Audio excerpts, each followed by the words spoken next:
During the American Revolution, there were four groups of colonists. The Patriots were the people in the American colonies who wanted the colonies to break away from Great Britain. If you felt people in America were not being treated fairly by the British, then you would have been a patriot. Your biggest goal would have been to gain independence from Britain. Loyalists were the people in the American colonies who wanted the colonies to remain under the control of the King and Great Britain.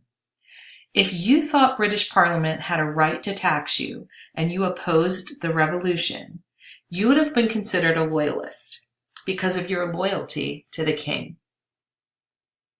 A third group is called neutralists.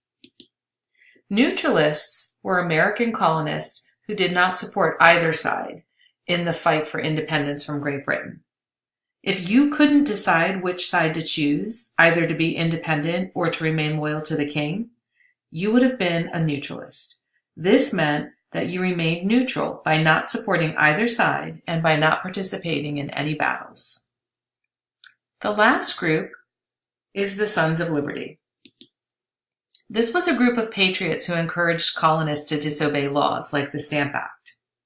If you wanted to fight taxation by the British government, but you didn't want it known, then you would have belonged to this secret organization.